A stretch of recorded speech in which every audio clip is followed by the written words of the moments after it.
And ignorance, absolutely. Ignorance, which means that people think one way without ever having been given the opportunity in the right way to open their minds, where people have lived without the sun of knowledge coming through to them. And that makes them bigoted, and it makes them fundamentalist, because they haven't ever had an opportunity to think differently. David Attenborough. I think the big question that faces the world is how long the human race is going to increase in numbers. It can't do so indefinitely. The fundamental cause of much of the poverty of which you've been speaking is the number of people that are in a particular area. The fundamental cause of the mass destruction of the environment in great parts of the world is in order to allow for the increase in numbers of people. The fundamental cause of some of the appalling, tragic disasters and famines is because too many people are trying to live in too small an area. The world is finite. It cannot take an infinitely growing number of people. What you can demonstrate is that so often one of the best ways of decreasing population growth is to increase the material wealth and economic wealth of a community. Richard, how do you come to this from your perspective? There are some mistakes that people can make, that we can make, which are correctable later. And there are other mistakes which are irrevocable. And one of the things about worrying about the future of the world is thinking about those things which can never be undone, like the extinction of some species, or worse, the extinction of some ecosystem. So these are very serious problems, if only if you think in terms of the irrevocability.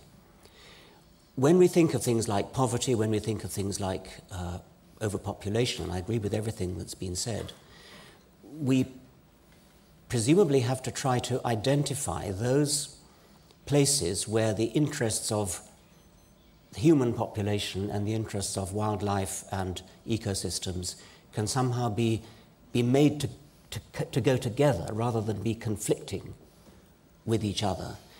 Is there some way we can manipulate things such that we have a non-zero-sum game, that everybody can be the winners? I'm not entirely optimistic about that, because it seems to me that in many places the interests of the human population are very hard to reconcile with the interests of the wildlife population. But some of the people I respect most are trying to bring those two apparently conflicting interests together, and I hope they succeed. Are we talking about protecting all species on Earth, or given that some have already gone, do we say, yes, some can go? Well, I think quite clearly there are an awful lot of people living in the world today who are in no way connected or benefiting from the vast majority of species. I don't think there are any people living in the world today who are not connected in some way tied to the survival of a healthy planet. Obviously, the health of the planet is largely determined by the availability of natural ecosystems and broad biodiversity. It gets particularly difficult to single out individual issues, and I've often raised the question, are we any worse off today as a species for having no woolly mammoths and rhino in Europe and North America? And the answer would have to be no, we're not any worse off. If we're not, will we be any worse off if there are no leopards and lions, cheetah and elephant and rhino in Africa? Probably not. But if we lose them because of an attitude to the planet, and if in so losing them that we're reflecting a disregard for the context of life and development and the future of our own species, then I think we should be very concerned indeed, and we can't afford to make that mistake. But it's a very awkward position to have to take, but I would think we should be as clear-minded as we can about spending huge amounts of money saving single individual species that clearly are now tightly restricted to small areas, and looking at the broader frame of ecosystems. If the chimpanzee disappeared, the orangutan disappeared, the gorilla disappeared, would we in any fundamental way, in terms of the survival of the human species, be worse off? Well, I suspect that our descendants, realizing that on our watch these amazing relatives of ours were just allowed to vanish, they might be a little distressed, or perhaps they would only be present in zoos. If you did a census of all species on Earth at the moment as to which species would be the best one to disappear for the future sustainability of the planet, it would be us. There's no question about that. And, but it seems to me there are 3 insoluble problems, each of which we must solve for a future that we would be happy to leave for our great-grandchildren. And the first, absolutely, is we've got to level off our population. We have to. And secondly, we have to try somehow and reduce what the elite communities around the world believe that they need, because that's not sustainable. And it's E.O. Wilson who says that if every human being on the planet today acquired the level standard of living of the ordinary, not the extra wealthy, but the ordinary person living, particularly in America, we need 4 new planets. So we need somehow to persuade people that life isn't only about money and stuff. Life is about more. We need people to find a meaning and different values in life so that they make do with less and have what they need, but aren't, always reaching for what they want, which they don't need.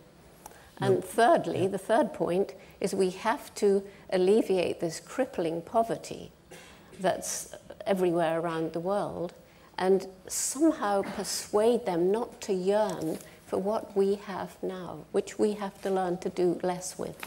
So they seem insoluble, but if we can't solve those 3, then it's going to be tough to solve the environmental ones as well. Population, overconsumption, tackling poverty. We'll come back to those. David, just for a moment, sticking with the why do we bother about species, is there a tendency for us to care about, as it were, one says disparagingly, the cuddly ones or the big and beautiful and dramatic ones?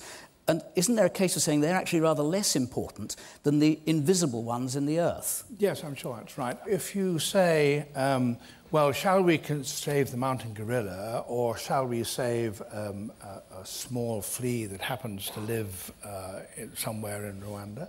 Nobody's in doubt, of course, but that's a false opposition. We ought not to be thinking in those terms. We ought to be thinking of nature as a unity. The fact is that it's easier to focus on a particularly charismatic thing. But actually what we're wanting to save is not a species in that strictly limited sense. You don't save a Javan rhinoceros if you put it in a concrete pit and keep it fed, and that is no longer a Javan rhinoceros.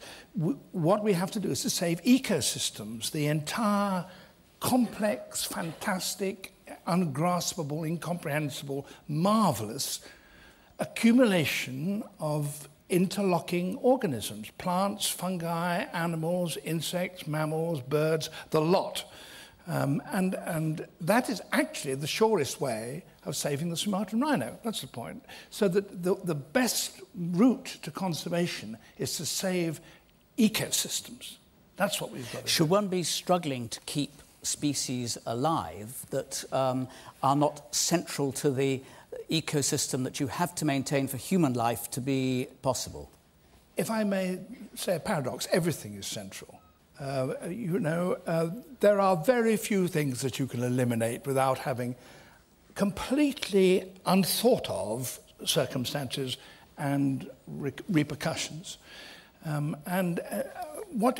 course, it makes life easier, really, because you can see what the problem is. It isn't a question, I wonder have we really sorted out whether, in fact, the egg production by this particular species is dependent upon a protein which comes from... No, save your time.